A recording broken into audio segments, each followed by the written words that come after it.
আসসালামু আলাইকুম রহমতুল্লাহ। কুখ্যাত মুরাদনগরের বিখ্যাত সন্তানরা যখন দেশ পরিচালনায়, তখন সেখানে আর শান্তি থাকার কোনো যুক্তি নেই।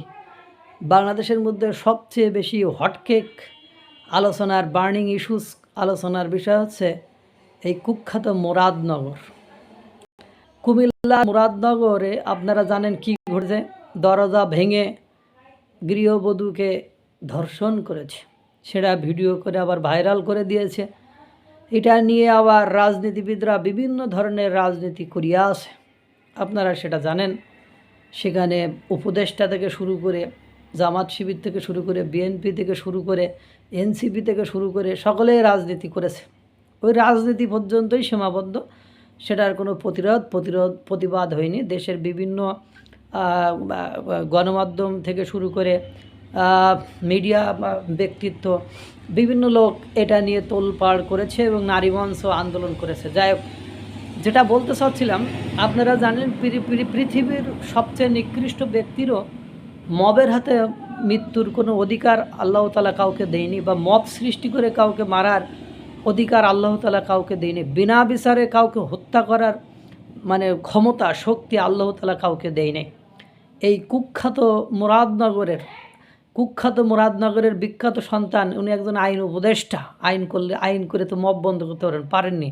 স্থানীয় সরকার প্রশাসন, হেলিকপ্টার উপদেষ্টা, ড্রেস আপ উপদেষ্টা, দামি দামি ড্রেস পরে ঘুরে ঘুরে বেড়ায়, আমার পার্সোনাল অস্ত্রও ব্যবহার করে। এখন ভবিষ্যতে মিসাইল ব্যবহার করবে, চিন্তাভাবনা করেছে ভবিষ্যতে মিসাইলও ব্যবহার করবে। এই বিখ্যাত লোকদের মুরাদনগরে আজকে যখন শোনা যায় যে 2 মেয়ে আর 1 সন্তানকে কেউ মব সৃষ্টি করে এলাকার লোক তাদেরকে পিটিয়ে মেরে ফেলেছে। মব সৃষ্টি করে এলাকার লোক তাদেরকে পিটিয়ে হত্যা করেছে, একথা যখন মিডিয়াতে প্রচার হয়, তখন মুরাদনগরের মুখে থুতু মারতে মন চায়। আরে পৃথিবীতে এত ভালো মানুষ কে? আমি কাউকে তো দেখতেছি না।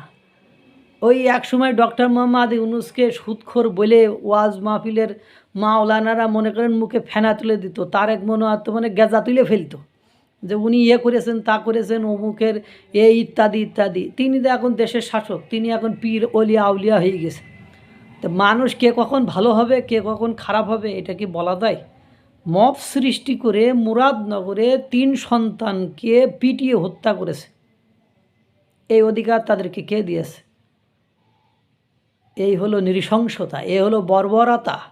ইনারা আবার নতুন বন্দোবস্ত করার জন্য কি করতেছেন? নতুন যারা রাজনৈতিক বন্দোবস্ত করবেন, জুলাই ঘোষণাপত্র ঘোষণা করবেন, আরও কত কিছু করবেন। দেশের লোকে দেবে বলি মনে করেন 64 জেলায় ঘুরে, 36 দিনে 64 জেলা দর্শন না ধর্ষণ কি করবেন আল্লাহ জানে। বাংলাদেশের যে পরিমাণ ধর্ষণ হচ্ছে, তা দর্শন না ধর্ষণ সেটা আমি বুঝতে পারতেছি না। এনারা ঘুরে বেড়াবেন আর এইভাবে মবের পর মব হচ্ছে, মানুষকে পিটিয়ে হত্যা করা হচ্ছে, সেটা নিয়ে একটা মুখে কথা নেই, উনি নতুন বন্দোবস্ত করবেন। আরে ভাই, জীবনের তো নিরাপত্তা নাই, তো নতুন বন্দোবস্ত নেই লোকে খাইব নাকি? ধুয়ে ধুয়ে খাইব? জনগণই না থাকে তো নতুন বন্দোবস্ত কী হইব?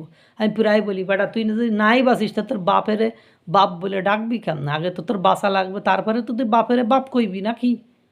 দুঃখ লাগে, হতাশা লাগে। এগুলো কি চলছে? এই নৃশংসতা, এই বর্বরতার আমরা বন্ধ চাই এবং দ্রুত এর পদক্ষেপ নিতে হবে। নিজেদের স্বার্থের জন্য আর কত নিচে নামবে যারা এখন শাসন ক্ষমতার কাছাকাছি আছে বা শাসন করছে বা সরকারে আছে, আর নিচে নামাটা মনে হয় সমীচীন হবে না। আল্লাহ তাআলা সকলকে ভালো রাখুক, সুস্থ রাখুক। আসসালামু আলাইকুম রহমতুল্লাহ।